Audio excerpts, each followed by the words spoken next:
আজকে ওবায়দুল কাদের যখন বলে বাংলাদেশ ব্যাংকে সাংবাদিকদের কাজ কি কেন ঢুকতে চায়, তার মানে বলতে হবে এই ভোটচোর ওবায়দুল কাদের বাংলাদেশ থেকে, বাংলাদেশ ব্যাংক থেকে রিজার্ভ চুরির বড় ধরনের এক হর্তাকর্তা।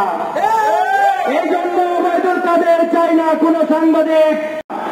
তারা প্রতিনিয়ত চিন্তা করে কিভাবে তাদের এই ভোটচোরের অবৈধ ক্ষমতা টিকিয়ে রাখা যায়, কিভাবে জনগণের ভোট ছাড়া ক্ষমতার গদিতে তারা যে বসে আছে এটাকে দীর্ঘস্থায়ী করা যায়, দীর্ঘমেয়াদী করা যায়। আমার পূর্বে তারেক রহমান সাহেব চমৎকারভাবে উপস্থাপন করেছেন। আজকে ওবায়দুল কাদের যখন বলে বাংলাদেশ ব্যাংকে সাংবাদিকদের কাজ কি কেন ঢুকতে চায়, তার মানে বলতে হবে এই ভোটচোর ওবায়দুল কাদের বাংলাদেশ থেকে, বাংলাদেশ ব্যাংক থেকে রিজার্ভ চুরির বড় ধরনের এক হর্তাকর্তা। এই জন্য ওবায়দুল কাদের চাই না কোন সাংবাদিক বাংলাদেশ ব্যাংকে ঢুকে ফলের বিড়াল বেরিয়ে আনো। প্রিয় বন্ধুগণ, আজকে অটোরিকশা বন্ধ করে দিলেন হঠাৎ করে, কিন্তু শেখ হাসিনা আপনি একবারের জন্য চিন্তা করলেন না এই অটোরিকশার সাথে 25 থেকে 30 লক্ষ চালক জড়িত। এই 25 লক্ষ চালকের সাথে তাদের পরিবার পরিজনদের, আত্মীয় স্বজনদের অনেক সদস্যই জড়িত। আজকে আপনি 30 লক্ষ অটোরিকশা চালককে হঠাৎ করে অটোরিকশা বন্ধ করে দিয়ে পথের ভিখারি বানিয়ে দিলেন। আর আপনার এই ভোটচোর এমপি মন্ত্রীরা হাজার হাজার কোটি টাকা লুটপাট করে বিদেশে বেগম পাড়া বানালেও আপনার সেটা নিয়ে কোনো মাথা ব্যথা নেই। প্রিয় বন্ধুগণ, গতকালকে দেখেছেন দুবাই থেকে একটি রিপোর্ট বেরিয়েছে, সেখানে বাংলাদেশের 394 জন পাচারকারীর নাম এসেছে, যারা প্রায় 90,000 কোটি টাকা পাচার করেছে। এর আগে আমরা দেখেছি কানাডা, আমেরিকা, ইউরোপের বিভিন্ন দেশে আওয়ামী লীগের এই ভোটচোর এমপি মন্ত্রীদের হাজার হাজার কোটি টাকা লুটপাটের সেই মহাসমারোহ।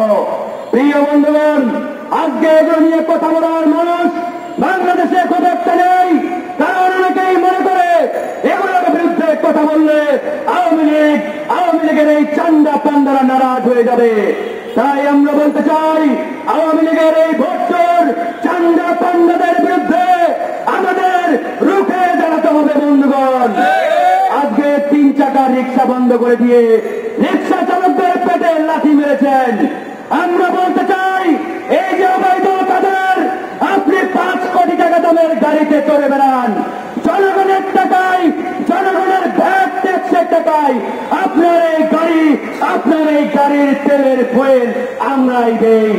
আমার প্রশ্ন, এই ওবায়দুল কাদের সাহেব এত বড় একটা গাড়ি নিয়ে এই ঢাকা শহরে ঘুরে বেড়ায়, এসির বাতাস খায়।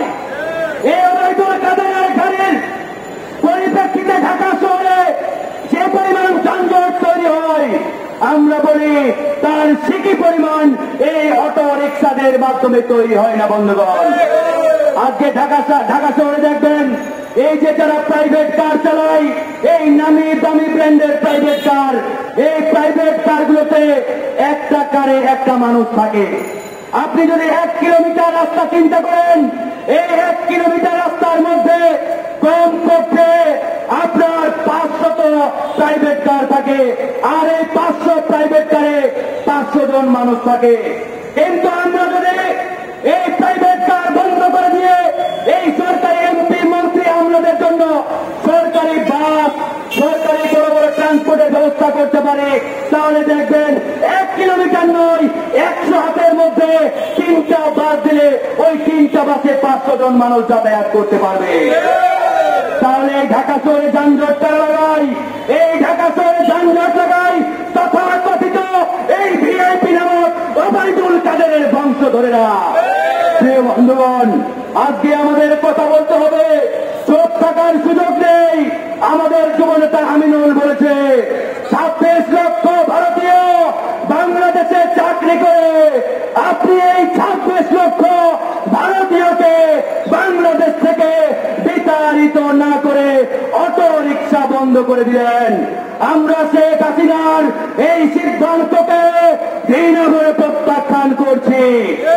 আমরা এই সিদ্ধান্ত মানিয়া বন্ধুগণ, অটো রিক্সা আপনারা যদি সত্যিকার অর্থে বন্ধ করতেই চান, তার আগে